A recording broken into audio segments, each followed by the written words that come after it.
முதல்ல நான் சொல்ல வேண்டியது என்னன்னா, என் படம் இனிமேந்து ஸ்க்ரீனில் ரிலீஸ் ஆகாது. என் டைவர்ஸ் கிடைக்கிற வரைக்கும் நான் நடிக்க போகிறது கிடையாது. ஏன்னா என்னால் நடிக்க முடியல. எனக்கு நடந்த அவமானங்கள், தேவையில்லாத அவமானங்கள் என்னால் தாங்க முடியலை. அதனால என் டைவர்ஸ் கிடைக்கிற வரைக்கும், என்னை சீண்டி பார்க்கணும்னு நினைக்கிற வரைக்கும் எல்லாருக்கும் இங்கே தான் இருப்பேன். வாங்க சீண்டி பாருங்க. இனிமேல் சாது கிடையாது நான். அதனால் என்ன நடக்குதோ பார்த்துக்கலாம். மற்ற விஷயங்கள், என் வேலை விஷயங்கள், அதை எப்படி சரி பண்ணணும் என்னன்றதை நான் பார்த்துப்பேன். இவ்வளோ நாள் என் கூட நின்ன உங்கள் எல்லாருக்கும் ரொம்ப ரொம்ப நன்றி.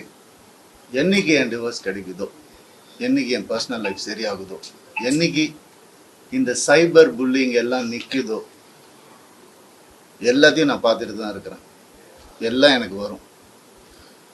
எனக்குன்னு இருக்கிற ஒரு சில டீம் இருக்காங்க. மற்றவங்கள மாதிரி 25 பேர் கொண்ட குழுவெல்லாம் எனக்கு கிடைக்காது. நான் யாரையும் பர்சனலாக யாரையுமே நான் சொல்லலை. ஏன்னா இது மற்ற ஹீரோஸையோ இவங்களையோ அவங்களையோ எதுவுமே கிடையாது. சினிமாவுக்கும் இதுக்கும் சம்பந்தமே கிடையாது. இது என்னுடைய பர்சனல் லைஃப்.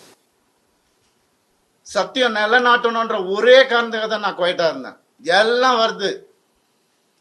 உங்களுக்கு சர்ப்ரைஸ் வெயிட்டிங்ஸ் இல்லதெல்லாம் வெயிட் பண்ணுங்க. கொஞ்சம் எனக்காக பொறுமையா இருங்க. அதான் ஃபெமினிசம். என்ன நினைச்சிட்டு இருக்கீங்க ஃபெமினிசம்னா? நான் யாரு? நானும் ஃபெமினிஸ்ட் தாங்க. எப்படிங்க என் குடும்பத்தை நான் அகைன்ஸ்டா எப்படிங்க பேசுவேன்? 14 வருஷம் பேசலையே, பொறுத்துக்கிட்டேனே. என் பிள்ளைங்களை பார்க்க விட மாட்டாங்க. என்னோட லைஃப்ஸ் ஹாப்பியஸ்ட் டேன்னு நான் ட்வீட் பண்ண அவனும் நானும் சேர்ந்து டிக் டிக் டிக் படம் நடிக்கும் போது ஏன் பிள்ளைங்க நான் எப்படிங்க விடுவேன்? கேட்டுதான் இருப்பீங்களா? இப்படிதான்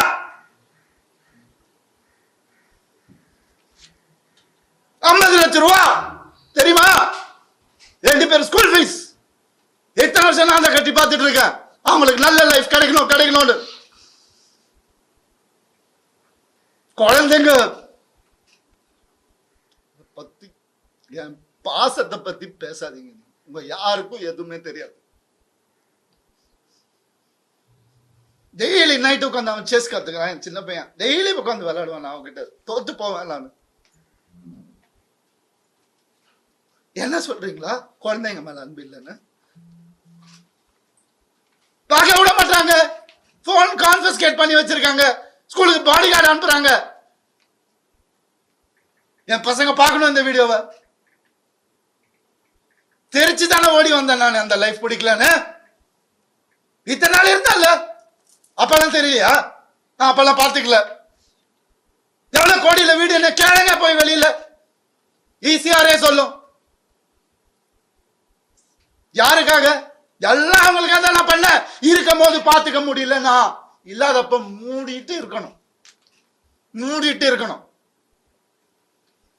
ஒரு குழு அமைச்சு இவங்களை இப்படி காசு கொடுத்து இவங்கள அப்படி எனக்கு தெரியாத அதெல்லாம் பண்றதுக்கு பிறந்து வளர்ந்தவன் சொல்லி கொடுத்ததே நான் தான். ஏன் தெரியுமா? நான் திரும்பி வந்த 6 மாசம் நான் காணாம போயிருந்தேன். வேணாம் தேங்க்யூ. இது ஃபெமினிசம். என்கிட்ட கேக்குறாங்க எப்படி அவன் வரான் பார்த்துடலாம் ஷூட்டிங்க்கு, ப்ரொடியூசர் ஆகினதே என்ன என்கிட்ட கேக்குறாங்க. யாராவது பார்த்துருக்கீங்களா? குடும்பமா ஒரு எக்ஸ் குடும்பம் வந்து இன்டர்வியூல வர்றது யாராவது பார்த்துருக்கீங்களா? எனக்கே தெரியாது. சர்ப்ரைஸ் தான். வந்து ஏன் மாப்பிள்ள, ஏன் இது, ஏன் அது, எதுக்கு? நான் பாட்டுக்கு தானே இருந்தேன். அப்படியே போயிருக்கலாம். எதுக்கு சுரண்டி ரத்தம் வர்ற அளவுக்கு, உயிர் போற அளவுக்கு சுரண்டுனா என்னங்க பண்றது ஒரு மனுஷன்? எனக்கு இப்படிலாம் பேச தெரியாதா?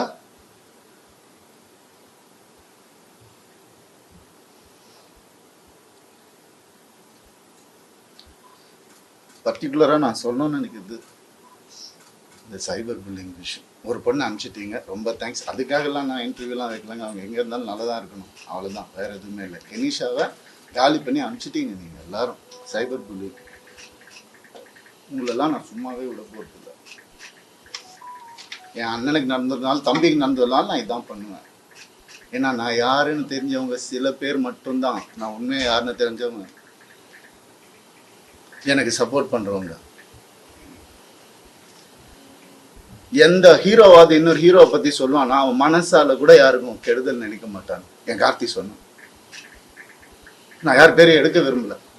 நண்பன் பிரபுதேவா சார் சொன்னார், ஐசிர் சார் காப்பாத்தினார் எனக்கு. கொஞ்ச நாள் வீட்டை விட்டு நான் எதுவுமே இல்லாம வந்தவன். நான் இப்ப நான் வாடகை வீட்டுல இருக்கிறேன். அவங்க எல்லாம் நல்லா இருக்கு. நான் கோடிக்கணக்கான காட்டின வீட்டுல நல்லா தான் இருக்கு. எனக்கு தெரியாத வெளியே போன்னு சொல்லி எவ்வளவு நேரம் ஆகும் எனக்கு? என்னங்க இதெல்லாம்? ஒரு மனுஷனை நிம்மதியா வேலை செய்ய விடாட்டி எப்படிங்க?